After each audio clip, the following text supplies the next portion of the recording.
স্বাগতম পিকে সুইটসে। আজকে আমরা দেখাবো রসে ভরা রসগোল্লা মিষ্টির রেসিপি। গুঁড়া দুধ দিয়ে কিন্তু আমরা এই রসগোল্লা রেসিপিটা করেছি। তো দেখুন রসগোল্লার ভেতরে কতটা রস ঢুকেছে, আমরা আপনাদেরকে একটা ভেঙে দেখাইলাম।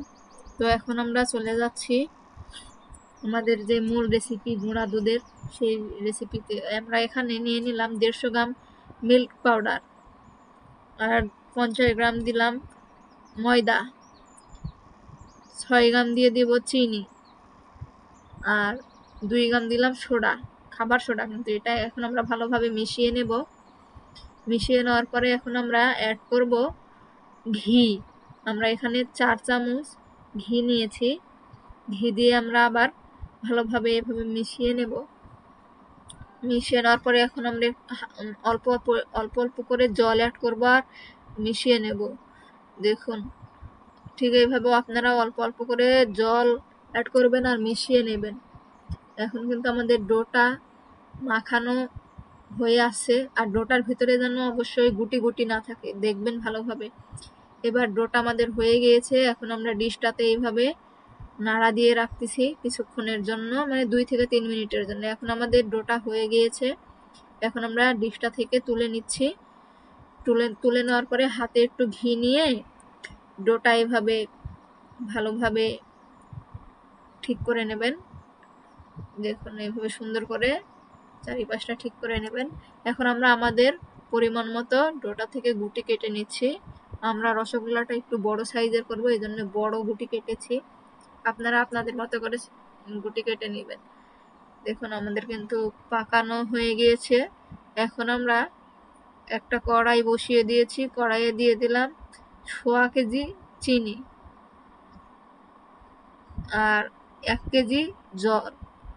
এখন আমরা একটু হালকা নাড়া দেব। নাড়া দেওয়ার পরে চিনিটা যখন গলে যাবে, দেখুন চিনিটা কিন্তু এখন আমাদের গলে গিয়েছে। এখন কিন্তু শিরাটা বয়েল আসতেছে, এই তো দেখতে পাচ্ছেন বয়েল আসছে। তো বয়েল আসার পরে এখন আমরা শিরাটা দেখতেছি যে মিষ্টি ছাড়ার মতো উপযুক্ত হয়েছে কিনা শিরাটা। তো শিরাটা কিন্তু আর বয়েল আসতেছে না, যে বুদবুদ বয়েলটা আর আসতেছে না। সেই জন্য আমরা এখানে জলে ময়দা গুলে শিরাতে দিয়ে দিয়েছে। আর দেখুন কতটা বয়েল আসতে শুরু হয়েছে, মানে বয়েলের চোটে মিষ্টিটা, মানে শিরাটা পড়ে যাচ্ছে। আমরা কিন্তু মিষ্টিটা শিরাতে দিয়ে দিয়েছি।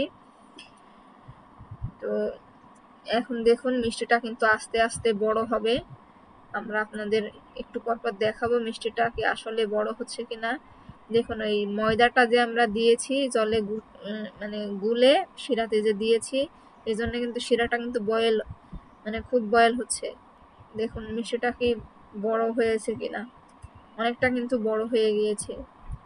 আর গুঁড়া দুধের মিষ্টি কিন্তু বেশিক্ষণ সিদ্ধ করতে হয় না, 3 থেকে 4 মিনিট সিদ্ধ করলেই কিন্তু মিষ্টি হয়ে যায়। মানে সবকিছু মিলে আর কি 6 থেকে 7 মিনিট লাগে মিষ্টি, মানে শিরা থেকে শুরু করে মিষ্টিটা হওয়া পর্যন্ত 6 থেকে 7 মিনিটের মতো হলে মিষ্টিটা হয়ে যায়।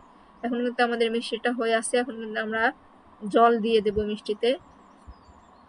জল দিয়ে মানে, আর এখানে অবশ্যই আপনারা গরম জল খাওয়াবেন মিষ্টিতে, অবশ্যই গরম জল দেবেন, তাইলে কিন্তু মিষ্টিটা অনেক ভালো হবে। আর শিরাটা কিন্তু এখন পাতলা করে দিতে হবে জল দিয়ে।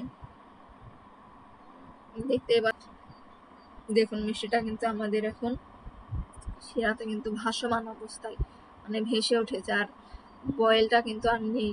মানে কি মিষ্টিটা কিন্তু আমাদের হয়ে গিয়েছে, বুঝতেই পারতেছেন। মিষ্টিটা কিন্তু এখন আমরা চুলা থেকে নামিয়ে একটা ডিশে ঢেলে নিলাম। দেখুন কতটা সুন্দর হয়েছে। এখন আমরা আপনাদের একটা ভেঙে দেখাবো যে মিষ্টিটা আসলে কতটা সুন্দর হয়েছে আর কতটা রসে ভরে গিয়েছে। দেখুন ভেতরটা কিন্তু অনেক রসে ভরে গিয়েছে, আর ভেতরটা কিন্তু বাসা বাসা হয়েছে।